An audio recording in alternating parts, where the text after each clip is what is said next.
Good morning, everyone, and thank you for joining today. I'm Holly Farrow, a director from DP9 Planning Consultancy, and I'm pleased to welcome you all to this morning's post-election briefing webinar, which will include a presentation by London Communications Agency and Professor Tony Travers. This morning's webinar will provide an opportunity to further explore the results of May's mayoral election and GLA election, with a specific focus on what the re-election of Sadiq Khan as Mayor of London might mean for planning and development over the next 3 years. Today's briefing will also offer a chance to look at what the mayoral and London Assembly elections tell us about the potential direction of the May 2022 London-wide borough elections. Following the presentation, we will move to a Q&A session. And while the presentation is taking place, I would welcome viewers to submit questions via the Zoom Q&A function. I'll initially raise a number of questions myself, and then we'll move to those submitted by the wider audience. I'd like to now introduce and hand over to our speakers for this morning, and I'm pleased to welcome Professor Tony Travers, who is Director at the London School of Economics, Robert Gordon-Clark, who is Chairman and Partner at London Communications Agency, and Jenna Goldberg, who is a Board Director at London Communications Agency. Thank you. Thanks, Holly. Nice to see everyone here today, although obviously I can't actually see you, but I'm going to assume you're all listening intently.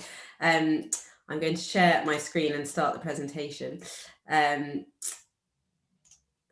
Just bear with for one moment. And I'll look for a nod to see that we're on. You're on. We're on, fantastic, thank you. So as you can see, the title is Are We There Yet? And as any kind of parent in the metaphorical room will tell you, the answer is generally an exasperated, no, not quite. Although actually in this case, I'm not quite sure where it is that we're going, apart from maybe June the 21st, in which case the answer still stands, possibly, no, not quite. But it's a short presentation today, and I think sort of there'll be some positives to take from it. So hopefully you can start this sunny day as you mean to go on. A little quick introduction to LCA. Let's see if I can scroll. There we go. We're just going to do a little bit about us, and then we'll come to 3 key questions. We've kept this presentation really short. It's 15 minutes so that we've got plenty of time for discussion and debate and questions afterwards, at which point I'll be bringing Robert and Tony in a lot more. I'm sure you're all really eager to hear from them. We'll be looking at what happened on the 6th of May and what that means for London, the London political landscape now, and particularly the local elections next year, and then kind of more broadly what's in store both nationally, regionally, locally, and particularly in central London over the next few years as we think about the next mayoral election already in May 2024. A little bit about us. I'm sure many of you know a little bit about us already. Some of your organisations may even be on this list. This is sort of current clients, but we work across the public and private sectors in London for some local authorities directly, some housing associations, as well as many of London's kind of biggest and most well-known developers and landowners and investors. So I won't say too much more about that. You can always look us up or ask us if you'd like to know more about LCA. But we've been covering elections closely for the sort of 21 years of our existence. I think it might be 22 now, and often with Tony Travers, who we're very pleased to call our close friend and associate. And as it says there, he needs no introduction, so I best not say anything. But I do like that picture of him as the token male on the BBC London panel. That's nice to see. Tony, I think you were going to actually kick us off in this section and just think about what the key outcomes were from the May 2021 election before we kind of delve into the mayoral politics. Absolutely. So thanks, Jenna, and hello, everybody.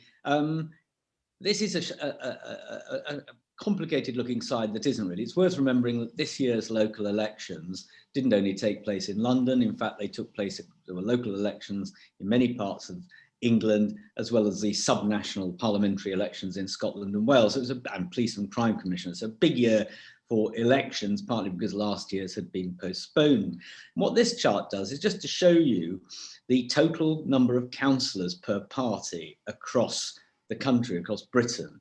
And what's remarkable about it, you can see that the Conservatives there have more councillors almost 40% of the total compared with Labour and the others and the Liberal Democrats. And what's really intriguing about that is after 11 years that the Conservatives have been in power in various ways and Labour out of power for that period, that the Conservatives still have more councillors than Labour, which has never happened before. Normally the party in government loses seats all the time it's in power, and yet the Conservatives have done much better than that, and indeed actually gained some this year, and Labour lost some. So in many ways, this year's locals across the country, surprisingly good for the Conservatives, perhaps not so surprising given the opinion polls, not so good for Labour.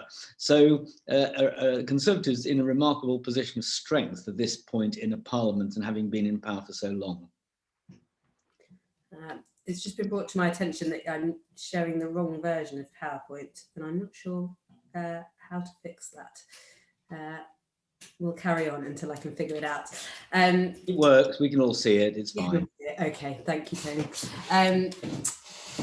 So it's worth just keeping that sort of national picture in your head as we talk about London politics. I think one of the most interesting things about this period is how London differs or not from the rest of the country in its sort of party political affiliations and makeup, and what that really means for the future of London, as we'll come on to talk about. It's sort of an existential question for the capital, sort of how national government and sort of national politics relates to it.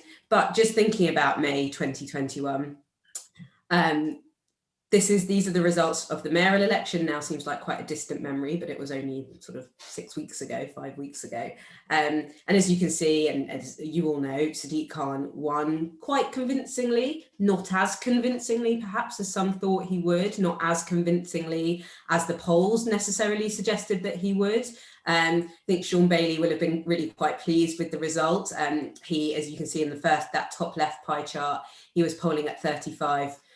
He got 35% plus of the first preference votes. He was polling only at around sort of late 20s, around 30 in the best of the polls. 35% plus is about what Zach Goldsmith managed in the last election 5 years ago now in 2016, and is about what a Tory in London sort of generally can expect to poll, I think, sort of without too far exceeding or preceding expectations. And, I think he'll be thinking very much, well, if the Tories had really backed me and put the sort of money, resource, attention into my campaign and took my campaign seriously, actually could have had possibly a real shot at that. And certainly now, the Conservatives might be looking at those results and looking at the national picture and thinking, actually, what would happen if in 2024 we really sort of put up a candidate that could really play well in London and who we really backed. Actually, that could be a sort of a really interesting contest, and so we can come on to discuss this. But I think that's an interesting and positive thing for London if the Conservatives think that they can have a shot at the mayoralty. But of course, Sadiq did win. 55+%, turnout slightly down on 2016, but perhaps not as down as some people thought it might be given the pandemic. A couple of other things to point out. You'll notice in that bottom left pie chart, that sort of good slab of green. We're going to come on to talk about the sort of fortunes of the Green Party London, but Sean Berry did really well, sort of coming, top in second preference votes. For those of you who sort of understand the nuances of the mayoral voting system, again, questions welcome. But that's interesting to point out. And the Lib Dems obviously sort of coming fourth there would have been quite disappointed with that result, if not particularly surprised. We're going to come on and talk a little bit about this map on the right later. But these are the results of the first preference winners in each of the Assembly super constituencies. So I wouldn't pay too much mind to it apart from these two sections that we've pointed out here, which is where the Conservatives actually won on first preference votes. So Sean Bailey got more votes than Sadiq in these parts of London, which is where, and Sadiq had won those parts of London in 2016. So just sort of interesting, remember that when we come on to talk about the kind of local politics later. And then here, somewhat new look London Assembly. So not a huge change in terms of the parties themselves. One gain each for the Tories, the Greens, the Lib Dems, but lots and lots of new names. huge number of new names and faces for us to get to know. Assembly doesn't have a huge amount of power. It's sort of more there as a scrutiny body. Again, something sort of interesting to talk about from the kind of a devolution perspective. Should they have more power? What does their role really mean? But they can have an impact, of course, on anyone who's kind of been on the receiving end of, say, an anti-development campaign led by one of these Assembly members will know that, you know, they can make a difference because they do have a platform. But yes, their powers are limited. That's worth remembering, just reminding everybody, Jenna, that these may be the last elections that take place using the current voting system. The government is committed, certainly for the mayor, to moving over to first past the post, so not the first and second preference way of doing it. And I can't see how they can do that without the Assembly going the same way. Not so good for minor parties if that also moves over to first past the post voting. Yeah, so yeah, you'll know that the Assembly has this makeup of super constituency MPs and many London-wide representatives made up from a kind of top-up vote. So yes, it is complicated. I don't think anyone will be too sad to see the back of that somewhat complex system. But yeah, it will Infamous D'Hondt system. The infamous D'Hondt system. For those of you in the know. And then in terms of the team, Sadiq Khan's team, lots of changes there. To the sort of cohort of advisors that sits around the mayor. He's had a sort of exodus of his senior team, apparently very much kind of planned, and, you know, sort of a natural progression, many of whom kind of came over. So when Jeremy Corbyn was elected leader of the Labour Party, quite a few of that senior cohort sort of jumped ship straight over to Sadiq's kind of mayoral team. So he's had them in place a long time. He's known them all for a very long time. And sort of their departures were all sort of well planned. But as you can see, we've highlighted sort of 4 new names, and 3 of those actually were internal promotions. The 3 women on that list, Felicity Appleby, Ali Picton, Sarah Brown, they all already worked for Sadiq, and they've all been kind of promoted from within. And he was very clear in his statement that, you know, part of that was wanting to see a sort of I guess, you know, some women around the table, which he didn't necessarily have before, and a sort of a fresh look for his cohort of senior advisors. And the other one, Richard Watts, many of you will know, was the leader of Islington Council until quite recently, and has moved into this newly created position of Deputy Chief of Staff. So it'll be interesting to see sort of what that role turns into.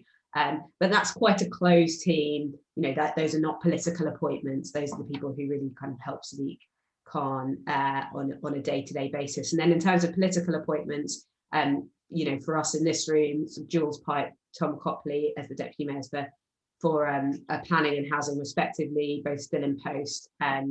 Sort of certainly Tom Copley, you know, is quite fresh in his post, quite young. I expect he'll stick around for the rest of this term, and you can see kind of what their ambitions are. In fact, for Sadiq, Tom, Jules, and many of those political appointments, what they do in just 3 short years' time, I think is you know, a question that is worthy of discussion, or at least kind of get that rumour mill started. And then we turn over to the kind of to local politics and what the results of the mayoral and London Assembly elections, and sort of really when we deep dive into the data, what that tells us about next year. So we're not far away now, 11 months away from the local elections, you know, and actually probably only 5 or 6 months away from campaigning starting in earnest. Don't roll your eyes too hard. We know it makes life difficult for those of us in planning and development, but it's, you know, we're on top of it already, at least. So are London borough leaders worried in the lead up to next year? And I'm going to ask Tony and Robert to chip in here a little bit, but before you squint and give yourself a headache too early in the morning looking at this graph, I'll just point out a couple of things. So you can see essentially what we've done here is we've mapped the 2016 result for the Conservatives against 2021, the dark blue. So you can see quite quickly, just by looking at the blue lines, for example, where Bailey has hugely outperformed Zach Goldsmith. So you can see, for example, here in Havering and Redbridge, and where you can see that the Labour vote in somewhere like that has dropped. That's probably not too surprising if you sort of know the politics and the demographics of those boroughs. There are other places where it is a little bit more surprising. And you, for example, you can see here in the north, for example, where's the one I'm looking for? In Ealing and Hillingdon, for example, where you can see that Sadiq's vote, these are kind of Ealing particularly, very much a Labour borough, where Sadiq's vote has dropped fairly significantly. And again, we're going to come on to talk about this, but in West Central as well, where Bailey will have been quite pleased to have outperformed Sadiq this time around. We're going to come on to talk about some of those, but Sadiq, Tony and Robert, I don't know if you have anything to add on this slide. Well, just say that if you look at these results and the ones for the Assembly, what you see is a swing in most parts of outer London compared with last time from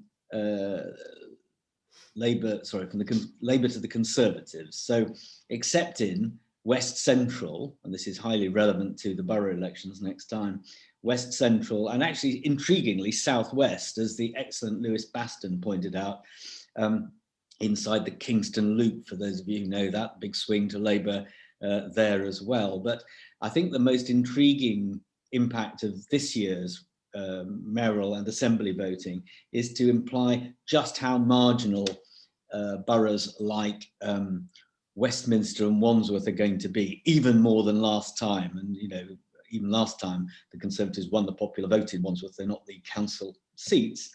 But for some outer London boroughs like Barnet, the Conservatives will take some comfort from this year's results. And indeed, you can see in some parts of outer London, just a slight hint in a borough like Harrow, it might be a bit more difficult for Labour to win next time than last time. But Robert, over to you. Want to say anything?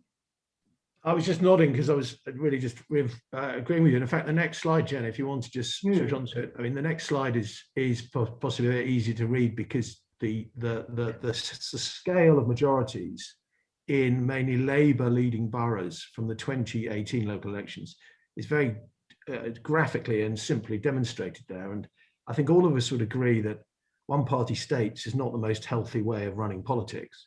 The opposition then is often within the party rather than between parties. And as Tony just pointed out, if you look at Barnet, where the blue circle is a little bit larger than the red circle there, and it's only a two-party council at the moment. As Tony quite rightly says, I think Conservatives there will be a little bit more relaxed than they were before the election, given how effective Sean's narrative appeared to be in outer London particularly. Now we're talking about the car driver, we're talking about anti-development, anti-scale of development, tall buildings. We know in Croydon's been a big issue, tall buildings in the south of the borough. Not necessarily issues that we involved in development find easy to deal with when politicians start taking those stances, often perhaps unnecessarily. So yes, I think overall happy. And I think what this election reinforced, Tony, more than anything else, was that the donuts seems to be reappearing for the Conservatives, perhaps more than it did in 2016. Yeah, one other thing probably to add is that there were, of course, two referendums this year, one in Tower Hamlets and one in Newham, about whether or not to keep the mayor in effect. And in each case, they voted to keep the mayor. So this leads us on to the next slide, really. Yeah, a couple of other things just to point out on this one. We mentioned those sort of green shoots before, sort of the Green Party doing quite well. And you can see already in 2018, if you look hard, you can see those, I suppose, green roots at that stage, sort of showing in a couple of these, perhaps sort of unsurprising in some of these kind of inner London boroughs. And then, of course, we've got the kind of the Lib Dem stronghold in the southwest as well, showing up here. But again, sort of some changing voting trends looking likely, given the May 2021 results. I also think it's sort of worth pointing out, Robert sort of touched on this when he mentioned the sort of drivers and the impact of things like the low traffic neighbourhoods. In chatting to sort of people from around the world of local politics, I think there's hyper local issues, if you like, actually sort of are at play, even though it was the mayoral election. So the reasons that people vote, the way that they vote are often pretty difficult to read and track back. You know, I was chatting to a Harrow councillor, for example, a Labour Harrow councillor, who was sure that the voting figures there has something to do with a sort of anti-Muslim sentiment, for example, for Sadiq Khan. Now, you know, difficult to prove one way or another, but, you know, you've got to take that there's some sort of local instinct there that, you know, issues like that might be in play. So these things can be quite difficult to read. And of course, people will vote for different reasons next year. It will depend on what's going on with the economy, vaccine, etc., etc. So all to be taken with a slight pinch of salt. Just, Gina, you're absolutely right to highlight the Greens, because I think this could be relevant in the borough elections next year. And I should have said a bit more about this at the very beginning. There's clear evidence the Greens, not only in London, are emerging as a potential third party. This is, they made enormous strides politically, and if you're a Lib Dem, this is not great news, because there's a risk that even though the Lib Dems and Greens obviously have their own messages, their own policies, there was a place in Britain for a party of protest, and it looks as if the Greens are inching towards being a more effective party of protest in many places than others. And you can see that in places such as Lambeth, Lewisham, next year, Greens could make a big advance at the expense of all other opposition parties. So I think this is definitely something to watch. Definitely, and finally, just on this slide, it's a really useful slide actually. But if you look at the boroughs where you've got sort of a fairly evenly sized red circle and blue circle, so i.e. where the kind of Tories and Labour Party sort of fight over often quite sort of geographic divides in the boroughs. So Enfield's a good example of that. There's sort of a fairly straight line down the middle of the borough that splits the Tory wars and the Labour wars, with the kind of battles being had right in the middle, kind of along that divide. I think, you know, those will be the ones really to watch next year. And I think places like Enfield, Barnet, as we've already mentioned, Wandsworth, Westminster, there'll be one or two wards where you know, the kind of the whole borough is potentially sort of at stake, or at least the kind of the political balance that will set the tone for the next 4 years. But we will come on to talk about that in a little bit more detail. Robert, I know this is one of your favourites, but this is just showing the length of tenure of all the borough leaders in London at the moment, and there's been a huge amount of change over the last few years, and actually over the last few months even, as you can see from the sort of 4 names, I suppose, right at the bottom of that list, who are all, you know, very, very fresh in post. But, you know, what that means is that the sort of people beneath Nezel Kaliskan, the leader of Enfield, is that they've never fought a local election before. So they've all been in their leader post post May 2018. So again, they'll be feeling the pressure, I think, when campaigning starts in earnest, sort of towards the end of this year or early next. Robert, I know this is one you like, so I'll invite you to... Nothing to add, conscious of time, so crack on. Fair enough. And then just to draw this to a close, we've touched on a lot of this, but these are sort of our conclusions for what all of this means for next year.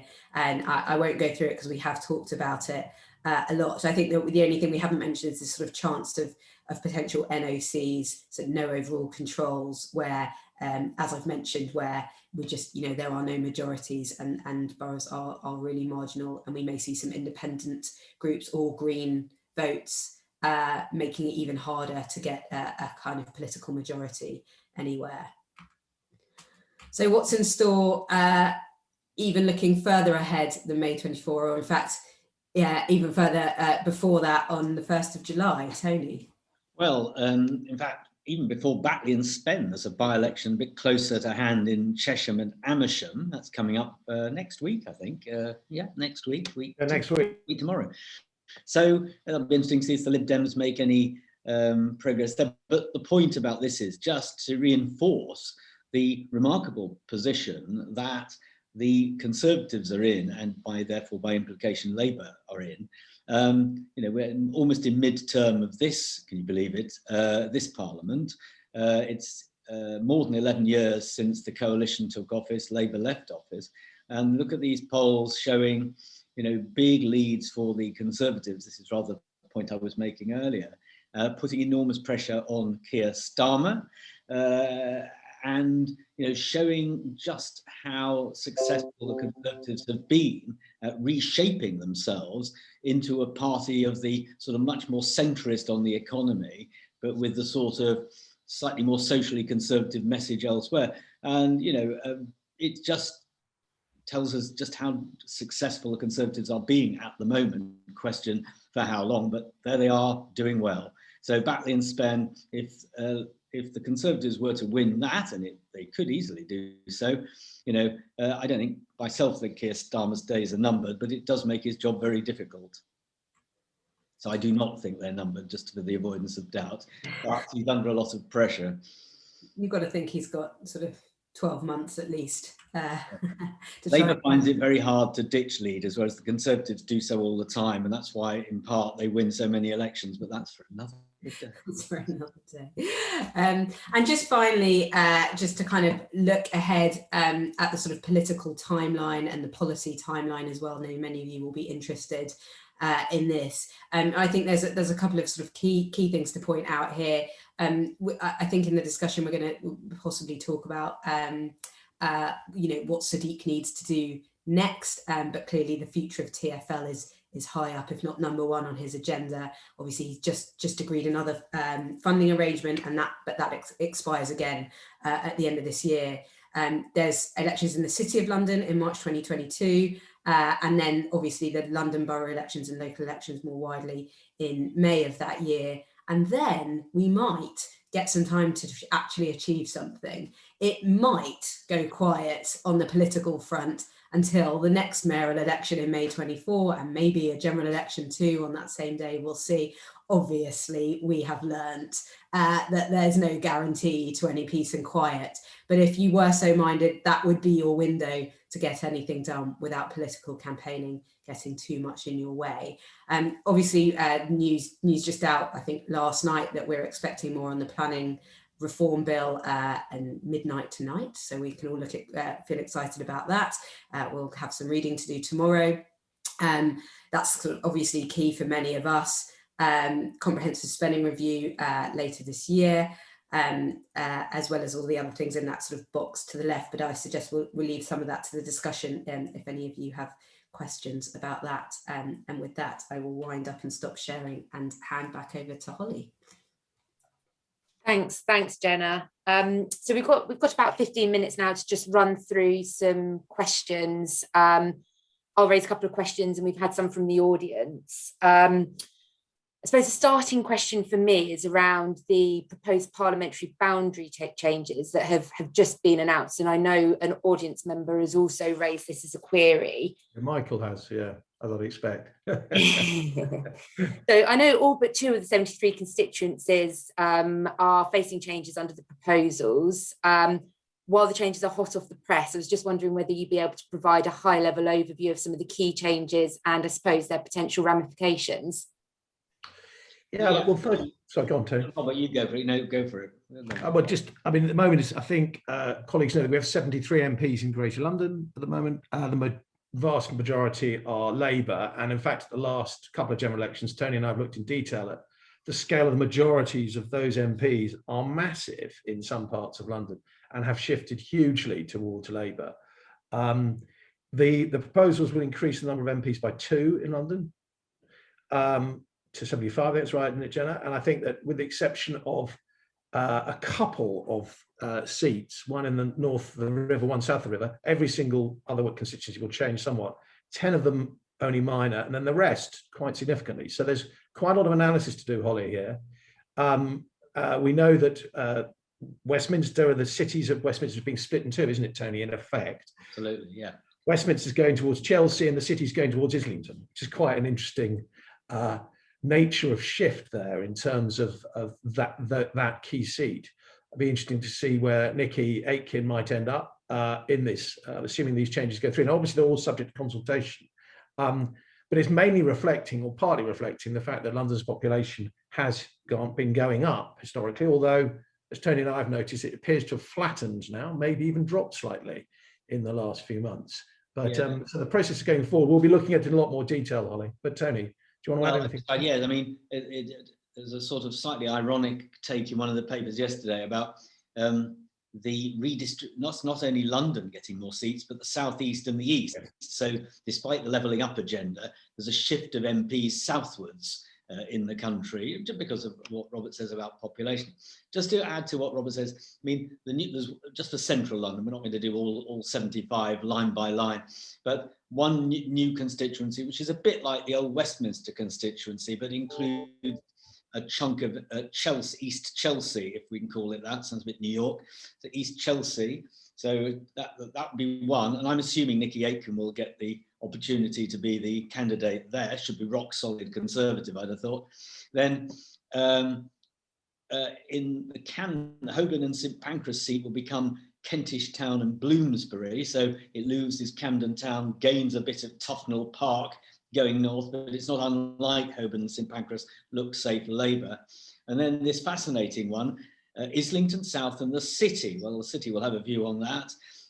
They've had a view on this before. So I think that, you know, so it's not a radical change. I think the City and Islington one is probably the most radical in terms of the way I'd expect politicians to respond and react when they communicate about what they think about all of this. Holly, we'll be looking at this in a lot more detail, and obviously through the consultation process, be interested to see what line parties take. In terms of the overall seat doesn't change much. Sorry, just to add, Uxbridge and South Ruislip doesn't change much. Looks a bit safer, and I assume that Keir Starmer will get the new Kentish Town and Bloomsbury seat. Yeah, the three. I mean, again, it's ironic that excuse me, I'm just being attacked by a cat. It's ironic that given the levelling up agenda, the leaders of the three main parties are all London MPs at the moment. That's true. And certainly, they're looking at it overnight, it doesn't look as though any of their seats would come under significant threat. Although, you know, Boris's majority in Hillingdon in his seat is not massive, but again, the results of the GLA election will have encouraged him in terms of his seat when he does come to fight a general election. Actually, Tam, I'm trying to remember, when was the last time that the Prime Minister lost their seat during a general election? I don't know whether I can't remember if it's ever happened, is it? No, it'll be sort of Lord North in someone like Lord, yeah, exactly. Or something. I mean, I don't know is the answer, but Count Binface will no doubt stand against Boris again at the next general election if he gets the chance. I think it's fair. I'm sure Count Binface, as you know, I'm fascinated by Count Binface. Well, He'll be back. Sorry, Holly, back to you. Thank you, thanks. I'll move to a question raised by one of our audience members now. So Jace Tyrrell, Chief Executive of the New West End Company, has raised a query as to whether there's any chance of a full rates reform by 2023. Question. Well, good question, Jace. Morning. I mean, the business rates are under an enormous amount of pressure. I don't need to tell you and anybody here, partly because they were not a great tax before, particularly on retail. Rates went up a lot when they were last revalued, particularly in London for retail. The pandemic temporary measures have given large concessions to the tourism and retail industry, and rightly so. There's a revaluation taking place bizarrely this year to come into effect in 2023, but the government at the moment doesn't look as if it's going to abolish the tax. They are considering them. There's a review going on. So I'd expect some form of domestic property tax to I'd expect some form of domestic and non-domestic property tax to survive, but yeah, so that's about it. So I think they will. There's going to be a shock though when business rates drop a lot in London because of revaluations this year, which is they're going to be much lower than last time relatively, and therefore a major redistribution of the burden away from central London to the rest of the country, which I don't think will be popular. And that's a point where I think there might be more of a debate. By the way, yeah. I've got I was Jack Brown from King's College. Hello, Jack. Glad to see you're on the call. Informs me, he's a proper academic. Balfour lost his seat at the 1906 general election when. There we go. Thank you, Jack. Thank you, Jack. Excellent. Thank you, Jack. Very good. I'm glad to know that. It wasn't Lord North. Can I say a sort of more general point to Jace's question, which comes back to the years ahead graphic that Jenna showed us, which is that the elephant in the room, or the bit that no one controls, is this virus and its impact on government business going forward, and the ability of the government, if we can get this virus finally under control. We've got the small issue of what the Chancellor does fiscally with this massive debt burden, but also it raises the prospect then of some more parliamentary time, efficient time, to get stuff done across a whole plethora of policy areas that the government have not been able to do. And we all find it difficult working on Zoom. I sometimes wonder, and talking to ministers, the ability to get stuff done in this current climate with civil servants and in the House is incredibly challenging. So I think, Jace, one of the other things is that the 2023 point is partly relevant to the ability to get stuff done over the next 2 to 3 years. And as we know, the Fixed Term Parliament Acts, the government want to get rid of that, and that one, they'll have the freedom then to decide when to call the next general election. So whilst at the moment we could assume it might happen in May, possibly 2024 on the same day as the next GLA elections, it could be, if the Fixed Term Parliament Act goes, that the Prime Minister goes to a date that thinks he can actually maybe even increase his majority. And of course, on the new constituency boundaries, according to Rob Hayward, who's a Conservative peer but a very good analyst of boundaries and elections, the new boundaries are going to give the Conservatives 10 or more additional seats, other things being equal. That's another temptation. Though I don't think these boundaries will be in place by 2023, but we'll see. No, it's interesting, the timing of how long that will take, isn't it, Tony? That's right, yeah. Right, thank you. So just sort of looking ahead at the next 3 years and really taking into account the results that you've taken us through in your presentation, what do you really think they'll mean for planning decision making in central London? And I don't know whether as part of that we could touch on call-ins, thinking about sort of what Sadiq set out in his manifesto, where we think that leaves us and what he's likely to be sort of concentrating on, I suppose, over the next 3 years. Jen, have you got the call-ins map on your appendix slides?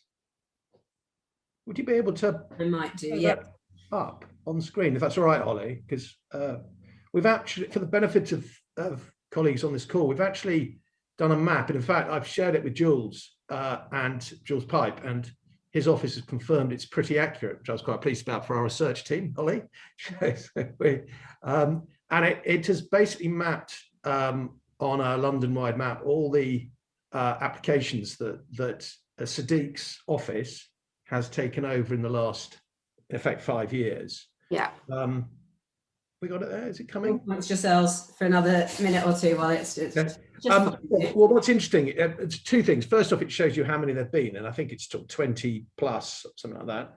Secondly, in discussion with Jules since the election, I get the impression, Holly, and maybe you at DP9 do, and colleagues closer to the planning team there, that the mayor and deputy mayor and for housing and for regen don't want to take over applications from boroughs that don't have the guts to make the decision themselves. I can put it like that they want, and even though it might be a strategic application, if it is broadly in line with the London plan and doesn't, isn't necessarily close to a borough boundary or have any issues, that then if the boroughs, if it's with the local plan, broadly in line with the London plan, even if a lot of local people lobby hard to the mayor, why take it over? Why look at it? Why interfere? And that certainly happened, for example, on Percival House in Ealing Town Centre only in the last couple of weeks, a large body of local opinion. So certainly, and of course, with elections coming up next May, Holly, there is nervousness. We know, for example, in Wandsworth, there's a lot of concern about anything too contentious going to the public domain in the run up to next May. That message has come out loud and clear from the current administration. Don't think we've quite seen the same in Westminster, but I could ask colleagues. Thank you, Jenna, very much. So that map, and if anybody would like a copy of that, they're most welcome to. I think I got it right, 25, wasn't it? 20 approved, 1 refused, 3, which I think, as at March, we haven't updated it since the election. We might want to just double check the TBD since then. But you get the idea of the scale here of those interventions, Holly. And I think you probably worked on a few of them. I know I worked on at least one of them with you guys at DP9. So yeah, that's right. That's really helpful. Thank you. Just while we're on that, and actually a panelist member, Laura Jenkinson's also raised this around what we also think the results mean for planning policy, and specifically whether we think there will be a further review of the recently adopted London plan. Yes. Well, Laura actually asked Jules that question when I caught up with him after the election for a virtual cup of coffee. And of course, Tony and I both, have commented before on these calls that, the London plan was started in 2016. And if you remember, Sadiq wrote his manifesto in 2016 in the spring of that year, before Brexit, on the understanding London would remain the European capital of business, for want of a better term. We then had Brexit, we then had the Croydon tram crash, we then had all the terrorist attacks, we then had the virus. During that period, the London plan has chunked its way through, predicated on a number of pretty fundamental assumptions about London's status. Now, I'm not saying many of those have gone completely, but the fact the population, for example, has, Tony, topped out, I think we could use probably the best phrase at the moment. It may have fallen in the short term. It'll probably pick up again. It probably dropped by a couple of 100,000 this year. We have no data about that. Yeah, and Crossrail, of course, is late. It does suggest that many of the assumptions in the London plan could be re-challenged, Holly, could be re-questioned. That said, the sense I get from the GLA, and be interesting to know other people's views on this, is the London plan, is the adopted plan. They want to implement as much of this as possible, stick to many of the principles that are in there. So Laura, I would be surprised if they suddenly start saying we're going to do a massive review, but I'd be very interested to hear if anybody else has got any other views. Holly, what are you guys hearing at DP9 on this? I think we're hearing the same thing as you. I mean, obviously there's the planning bill and planning white paper and continuing discussions around that to take into account. But I think it's, I know we're due some further updates on that side of things over the next couple of days, but I think there's a way to go with that, isn't there? So I think that we're hearing the same thing, that it's unlikely to be looked at again at present, but who knows what might happen between now and 2024. Yes. I mean, there's also the simple point. Go for it, Robert. Sorry. I was going to say there's also the simple point that it takes quite a lot of time to do it, and there's only 3 years before the next mayoral election. Sorry, Tony. No, I was going to say that it's intriguing to see how exercised Conservative MPs in the southeast have already got about Mr. Jenrick's planning and housing night thoughts, and that's before anything's happened. So I just think, and what's fascinating in a sort of slightly weird way is, how suddenly lots of southeastern MPs are committed to levelling up and moving housing northwards. So I just don't think that the current government's got enough fights on its hands over housing numbers and planning in the southeast outside London, including on the east region as well. So I agree. I think the Green Belt will live on, and that means even more housing for London, of course, come what may. If you follow the logic of some MPs, effectively they're arguing the government should build housing in places where it's not needed, and they're not going to do that. So London will get more, I suspect, within the city boundaries and not on the Green Belt. Great. I'm just conscious of the time. I don't know if we can just spend 1 minute touching on Westminster. I don't know whether there's anything we wanted to finish off on there. You've obviously highlighted the results. Clearly Westminster, it was extremely close. Just wondered if in 1 minute you can give an overview of how we see that playing out up to May 2022. Well, actually, there was a swing to Labour in Westminster. Yeah. If we look at and there was a by-election in Churchill Ward, which Labour won easily. So I think the Conservatives in Westminster, there's going to be rewarding, of course, for the next for next year's election. But and I think the wards retain an advantage for Labour. But certainly if there's a big shift in the polls between now and then towards Labour nationally, it could easily go NOC. I don't think it will myself, but it could go NOC if there's a big shift of opinion. But it's possible Labour will win the popular vote, and it's conceivable the majority will be much smaller even than it was last time. For Wandsworth, over the river, similar jewel in the crown, all of that, you can also see that potentially going NOC. I mean, it has been NOC in the past, after all. Okay, great. Just very conscious of the time. So just very quickly, just on that point, we're just coming back to Keir Starmer and how long he has got. I think the London local elections next year are going to be quite important for him politically. To win one of the Tory crown jewels for Labour would be a significant feather in his cap. He's a London MP, so how he campaigns next spring in London for the local elections, I think could be quite an important indicator of that. So there's a national dynamic to this as well as a local dynamic worth watching. Thank you. Great, thanks, Robert. Just conscious of the time, so I think I probably need to draw today's webinar to a close. So really all that's left for me to say is thank you to our speakers again. Really insightful overview, which hopefully everybody has found very interesting and informative. And thank you to everyone for joining and raising some interesting questions for our speakers to respond to. Thank you. Thanks very much. Thank you. Bye all. Bye. Take care. Bye. Bye-bye.